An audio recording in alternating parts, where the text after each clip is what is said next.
کا معلوم بردار، بلکہ مجھے کہنا چاہیے کہ اللہ تبارک و تعالیٰ کی طرف سے اس کا انتخاب جو کیا گیا ایسے صنم آشنا ماحول میں اور اس دھرتی پر جہاں پر توحید کا گویا تذکرہ بھی جرم تصور کیا جاتا تھا۔ ہم نے اپنے بڑوں سے سنا ہے کن کن دشوار گزار گھاٹیوں سے انہیں گزرنا پڑا، لیکن کبھی کبھی بیٹھ کر میں سوچتا ہوں کہ کیسا اللہ تبارک و تعالیٰ نے انہیں اخلاص اور للہیت سے نوازا تھا کہ پورے 40 سال کی عمر بھی ان کی نہیں گزری۔ یعنی کبھی کبھی تو بیٹھ کے سوچتا ہوں کہ انہوں نے پڑھا بھی اور پھر کتنے زمانے تک اپنی قوم میں محنت کی، اور 30-32 سال کی عمر میں اللہ کو پیارے بھی ہوئے، لیکن اللہ تبارک و تعالیٰ نے کیسا کام کیا۔ اور پھر ان کے شاگردوں میں حضرت محترم صاحب رحمان دوسمت صاحب رحمۃ اللہ علیہ اور ان کے رفقائے کار، اس مدرسے کی ایک تاریخ ہے مادر علمی کی کہ کس طرح بستی بستی قریہ قریہ گھومتا پھرتا، اور اخیر میں اللہ تبارک و تعالیٰ نے اس مادر علمی کے لیے استقرار کے لیے جس زمین کا انتخاب کیا وہاں ہم اور آپ آج بیٹھے ہیں۔ کس نے سوچا ہوگا کہ چند بچوں کو بیٹھ کر بچوں کو لے کر کے الف با تا اور انہیں توحید کا سبق پڑھانے والا وہ اللہ کا ولی جب عالم ارواح میں سو رہا ہوگا، اس مادر علمی میں ختم بخاری کی تقریب بھی ہوگی۔ یہ چند سال پہلے کی بات ہے۔ ہم حضرت محترم صاحب دامت برکاتہم اللہ تبارک و تعالیٰ ان کی صحت میں، عمر میں، اعمال میں اللہ خوب برکت عطا فرمائے۔ اللہ کرے اس عظیم ہستی کا سایہ ہمارے سروں پر دادیر قائم و دائم رکھے۔ ہم سب ساری کتابیں لے کر کے ان کے آگے بیٹھتے تھے۔ صدر صاحب رحمۃ اللہ علیہ بہت سارے ان کے اور کام بھی تھے، لیکن ساری کتابیں، ہر فن کی کتابیں لے کے بیٹھتے تھے۔ سارے گھنٹے ساری کتابیں انہیں کی یہاں پوری ہوتی تھی۔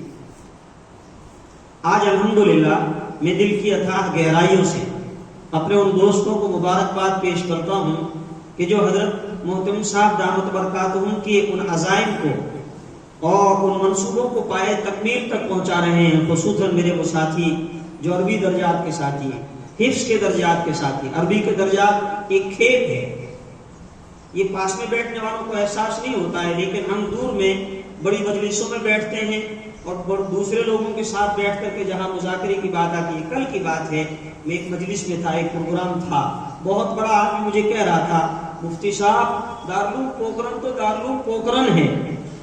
لوگ جب تصور نہیں کر سکتے تھے کہ ایسے لاک ڈاؤن کے زمانے میں جب بیماری نے پورے عالم کو اپنی چپیٹ میں لے لیا ہے، ہندوستان میں صرف دارالعلوم پوکھرن وہ ادارہ تھا کہ جس نے سب سے پہلے بخاری شریف کا سبق شروع کیا۔ حوصلہ ہے، ایک حکمت عملی ہے، ایک تدبیر ہے، ایک اخلاص اور الہیت کے ساتھ اپنی ذمہ داری کا احساس ہے۔ تو اللہ تبارک و تعالیٰ نے اس جماعت کے ساتھ ہم سب کا انتخاب فرمایا، جیسا حضرت مفتی صاحب مفتی عبدالسلام صاحب فرما رہے تھے۔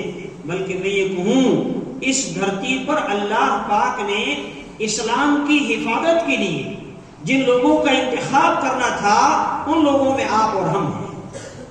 جتنا اللہ کا شکر ادا کیا جائے اتنا بھی کم ہے۔ تو دارالعلوم پوکھرن آج جن بلندیوں پر ہے، اور عالم میں دارالعلوم پوکھرن کا جو ایک نام اور ان کے دلوں میں ایک معیار ہے، اس معیار پہ پورا کھرا اترنا، پورا اترنا، یہ ہماری اور آپ کی ذمہ داری ہے۔ یہاں دو طرح کا نظام چلتا ہے، ایک دارالعلوم کا اپنا نظام ہے، ایک مکاتب کا نظام ہے۔ شاید مکتب والے، پڑھانے والے بھی اور انتظام سنبھالنے والے بھی یوں سمجھے کہ ہم تو مکتب میں پڑھاتے ہیں۔ نہیں بھائی، مکتب اصل ہے۔ ہمارے اس جماعت کے سالانہ قافلہ اور دارالعلوم دیوبند کے پہلے طالب علم جن کو دنیا شیخ الہند کے نام سے یاد کرتی ہے، اور جن کے شاگردوں میں علم کے وہ کوہ ہمالا جن کا فیض سارے عالم میں پھیلا، بلکہ اکابرین نے اپنی کتابوں میں لکھا ہے اللہ تبارک و تعالی نے آسمان کے نیچے دھرتی پر اسلام کی حفاظت کے لیے جس عظیم قافلے کا انتخاب کیا وہ دیوبندیت کا قافلہ ہے، وہ دارالعلوم دیوبند کے فرزندان ہیں۔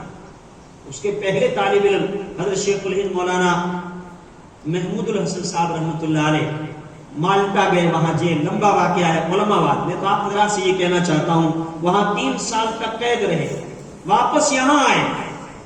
ہندوستان کے اندر ایک آگ لگی ہوئی ہے، یہاں باطل حق کو مٹانے کی آخری کوشش کر رہا ہے، اور وہ نفوس قدسیہ اس دھرتی پر اسلام کی بقا کی کوششوں میں لگے ہوئے ہیں۔ یہاں کی مسجدوں سے اللہ اکبر کی صدائیں بلند ہوتی رہے، اس دھرتی پر قرآن کریم کی تعلیم ہوتی رہے، یہاں محمد عربی صلی اللہ علیہ وسلم کا اسلام لایا ہوا دین باقی رہے، ان کے لیے کوششیں کر رہے تھے۔ بمبئی کے ساحل پر ان کا جہاز لنگر انداز ہوا، لوگ ان سے ملنے کے لیے گئے۔ مولانا ارشد صاحب دامت برکاتہم اکثر اس واقعے کو اپنے بیانات میں فرماتے ہیں۔ نواب بھاولپور انگریزوں کی طرف سے ان کے ملاقات کے لیے گئے اور وہاں جا کر کہا حضرت آپ کہاں ان انگریزوں کو بھگانے میں لگے ہوئے ہیں، انگریزوں کو بھگاؤ، انگریزوں کو بھگاؤ، انگریزوں کو بھگاؤ۔ دارالعلوم دیوبند کے مسئلے سے صدارت خالی پڑی ہے، کتنے طلبہ آپ کے درس کے لیے ترس گئے، آپ کی خانقاہ اجڑ گئی۔ آپ جائیے دارالعلوم کو سنبھالیے، مسند حدیث کو سنبھالیے، خانقاہ کو سنبھالیے، لوگوں کی اصلاح کیجیے، علماء کی کھیپ تیار فرمائیے۔ وہ ہڈیوں کا ڈھانچہ جو عمر کے آخری مرحلے میں تھا، فرمایا میں اس لیے نہیں آیا ہوں کہ دارالعلوم کی مسند پہ بیٹھ کر بخاری پڑھاؤں یا میں خانقاہ میں بیٹھ کر اپنے مریدین کو تلقین کروں، میں تو اس لیے آیا ہوں اپنے شاگردوں سے کہو میری چارپائی لے کے چلے اور پورے ہندوستان کے کونے کونے میں دورہ کرے، اور میں یہاں کی امت کو ان کا احساس اور ان کی ذمہ داری کا احساس دلانے کے لیے آیا ہوں۔ اور وہ ذمہ داری کیا تھی میں وہ بھی کہنا چاہتا ہوں۔ فرمایا میں نے وہاں تنہائی میں بیٹھ کر غور و فکر کیا تو 2 چیزیں امت کے زوال کے سامنے آئی، 2 اسباب، یعنی ہم کمزور کیوں پڑ رہے ہیں اور باطل طاقتور کیوں ہو رہا ہے، ہماری کوششیں کامیاب کیوں نہیں ہو رہی ہے اور باطل کا سیلاب آگے کیوں بڑھ رہا ہے۔ نوٹ کرو اپنے دلوں میں۔ فرمایا پہلا سبب یہ ہے ہم نے قرآن کو چھوڑ دیا، قرآن کو چھوڑ دیا ہم نے۔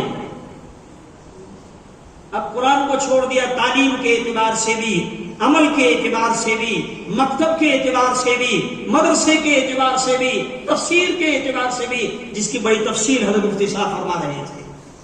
اور دوسرا سبب فرمایا امت کا آپس کا اختلاف، اور میں انہی دونوں چیزوں کی محنت کے لیے واپس آیا ہوں۔ امت کے ہر فرد کو کہوں اپنے آپ کو قرآن کے ساتھ جوڑے، امت کو ہر فرد کو یہ پیغام دینے کے لیے آیا ہوں، امت کو اتحاد کرو، امت کو متحد کرو، اختلاف کو اتحاد سے بدلو۔ تم اختلاف کرو گے ٹوٹ جاؤ گے، تم متحد رہو گے تو شیشہ پلائی ہوئی دیوار بنو گے، اور اللہ کی مدد اور نصرت اتفاق اور اتحاد کے ساتھ ہوتی ہے۔ جہاں اختلاف ہوتا ہے وہاں اللہ تبارک و تعالیٰ اپنی مدد اور نصرت کو روک دیتے ہیں۔ تو یہ 2 سبب۔ اور علامہ اقبال رحمۃ اللہ علیہ کا وہ جملہ علماء جانتے ہیں، ایک زمانے تک وہ ہندوستان میں رہے اور اس کے بعد میں جب وہ باہر چلے گئے ہندوستان سے اور پھر واپس آئے، اللہ تبارک و تعالیٰ نے بڑی فکریں انہیں عطا فرمائی تھی اور بڑی صلاحیتوں سے انہیں نوازا تھا علامہ اقبال۔ لہذا ان کے کسی دوست نے ایک جگہ سے خط لکھا کہ میں جب یہاں پر آیا ہوں تو میں نے دیکھا مسلمانوں کے بچے یہاں پر مکتب میں بیٹھے ہوئے ہیں ملا جی کے آگے، یہاں کوئی اسکول کا نظام نہیں، یہاں کوئی کالج کا نظام نہیں۔ میں چاہتا ہوں یہاں کالج قائم ہو، یونیورسٹی قائم ہو، اور مسلمانوں کے بچے بھی غیروں کے ساتھ میں ان سے قدم ملا کر ترقی کے راستے پہ چلیں اور کامیابی کی منزل کو پہنچے۔ میرے دل میں یہ طرف ہے، ارمان ہے۔ علامہ اقبال کو لکھا، کتابوں میں ان کا وہ خط لکھا ہوا ہے، انہوں نے اپنے دوست کے جواب میں لکھا، ہاں دوست ایک زمانہ تھا جب یہ ارمان میرے دل میں بھی تھے، میں بھی یہی چاہتا تھا، لیکن جب سے میں نے باہر جا کر تمہارے بربادی کے پروگراموں کو جب میں نے دیکھا کہ غیر تمہیں اجاڑنے کے لیے کیسی کیسی تدبیریں کر رہے ہیں، اسلام کو مٹانے کی کیسی کیسی ناپاک منصوبے بنا رہے ہیں اور کیا کیا تدبیریں کر رہے ہیں، اور ان تدبیروں کے لیے جو آہنی دیوار ہے، ان کی محنتیں جو کامیاب نہیں ہو رہی ہیں، فرمایا اس کی وجہ صرف اور صرف یہ مکاتب ہے۔ علماء جانتے ہیں غرناطہ اندلس کی وہ تاریخ 950 سال تک جہاں مسلمانوں کی حکومت رہی اور بڑے منظم اور بڑے استحکام کے ساتھ وہ چلتی تھی، اور عصری علوم میں انہیں پوری دنیا میں ایک امام کی حیثیت حاصل تھی، لیکن وہاں باطل کا سیلاب آیا۔ وہ سرزمین جس سرزمین کا کنکر مسلمانوں کے سجدوں سے آباد تھا، خدا پاک کی قسم وہ زمین آج مسلمانوں کے سجدوں کو ترس رہی ہے۔ وہ جامع مسجد جو آسمان کے نیچے دھرتی پر سب سے بڑی مسقف مسجد تھی، آج اس میں شراب خانہ بنا ہوا ہے۔ سب کچھ کرنے کی اجازت تھی، کسی مسلمان کو سجدہ کرنے کی وہاں اجازت نہیں ہے۔ علامہ اقبال نے فرمایا اس سب کے باوجود ہندوستان میں بھی ان لوگوں نے کوشش کی تھی یہاں سے مسلمانوں کو مٹا دیا جائے، یہاں سے اسلام کو مٹا دیا جائے، یہاں پر زمین سجدوں کو ترس جائے، لیکن یہاں پر جو اسلام باقی ہے، مسلمان باقی ہے، مسجدوں کے میناروں سے جو اذانیں بلند ہو رہی ہے، اور یہاں پر اللہ کا کلمہ جو باقی ہے، اس کی وجہ صرف اور صرف یہ مکاتب ہے، یہ مدارس ہے۔ ان کو ایسے ہی رہنے دو، یہ اسلام کی بقا کا ذریعہ ہے۔ یہ مکاتب کوئی معمولی چیز نہیں ہے۔ محض کا دارالعلوم پوکرن آج جس بلندیوں پر ہے، اس بلندی کی اساس مکاتب ہے۔ اگر مکاتب مضبوط ہے، مکاتب کی تعلیم مضبوط ہے، وہاں کا نظام مضبوط ہے، اور وہاں کی بستیاں دینی اعتبار سے مضبوط ہے، دارالعلوم اپنی اس بلندی پر باقی رہے گا اور امت کی رہنمائی کرے گا۔ اور خدا نخواستہ اگر ہم نے اپنی ذمہ داریوں میں کوتاہی کی، ہم نے اپنی ذمہ داریوں کو نہیں نبھایا، مکاتب کو معمولی سمجھ لیا، تو جہاں فاؤنڈیشن اور نیو کمزور ہوتی ہے، وہاں عمارت کا کیا حال ہوتا ہے۔ مکتب کا مدرس یوں سوچتا ہے کہ میں تو کچھ بھی نہیں۔ میرے بھائی، اپنی ذمہ داری کا احساس کرو۔ اللہ کے نبی صلی اللہ علیہ وسلم نے فرمایا خیرکم من تعلم القرآن وعلمہ، خیرکم من تعلم القرآن وعلمہ، تم میں سب سے بہترین وہ ہے قرآن سیکھے اور سکھائے۔ اللہ کے نبی نے سرٹیفکیٹ دیا ہے۔ اور ہاں میں اپنے بڑوں کے موجود میں کہتا ہوں، کسی کو ناز ہوگا میرا بچہ ڈاکٹر بن رہا ہے، کوئی قوم فخر کر رہی ہوگی میرا بچہ وکیل بن رہا ہے، انجینئر بن رہا ہے، فلاں عہدہ حاصل کر رہا ہے، MLA بن گیا، MP بن گیا، فلاں عہدہ حاصل کر لیا۔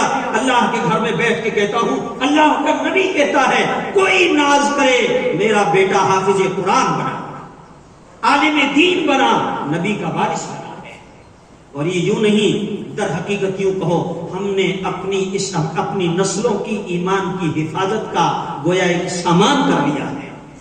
جو قرآن کریم کی آیت میں نے پڑھی، آپ اندازہ کرو، حضرت یعقوب علیہ السلام کا واقعہ قرآن نے بیان فرمایا، ام کنتم شہداء اذ حضر یعقوب الموت۔ قرآن کا اعجاز ہے، ہر زمانے میں امت کے لوگ اپنے مسائل کا حل ڈھونڈیں گے، قرآن کے صفحات میں ملے گا۔ اس قرآن کی آیت کو آج کے ماحول میں جب ہم پڑھتے ہیں، ایسا محسوس ہوتا ہے کہ قرآن کی آیتیں آج کے ماحول ہی کے لیے اللہ پاک نے ہمارے لیے اتاری ہیں۔ ام کنتم شہداء اذ حضر یعقوب الموت اذ قال لبنیہ ما تعبدون من بعدی۔ قرآن کہتا ہے کہ کیا تم موجود تھے جب یعقوب علیہ السلام نے اپنے بیٹوں سے کیا کہا تھا؟ ظاہر بات ہے کب تھے؟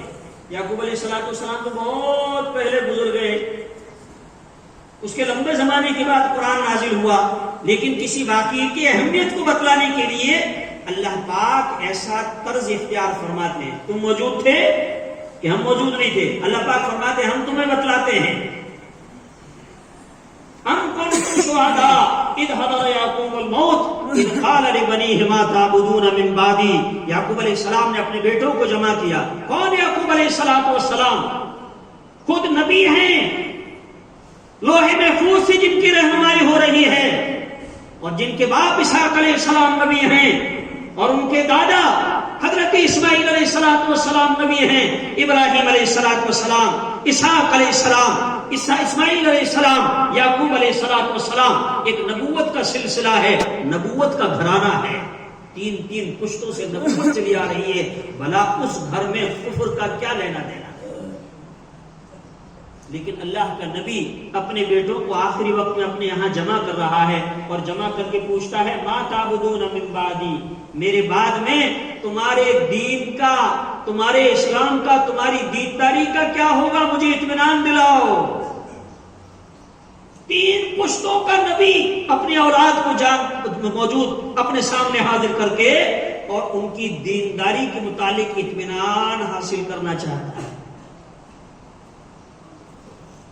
ہمارے اور آپ کے یہاں بھی کسی بوڑھے کا انتقال ہوتا ہے، اپنے اولاد کو جمع کرتے ہیں، رشتہ داروں کو جمع کرتے ہیں، اپنے گھر والوں کو جمع کرتے ہیں، میرے بعد کیسے رہو گے؟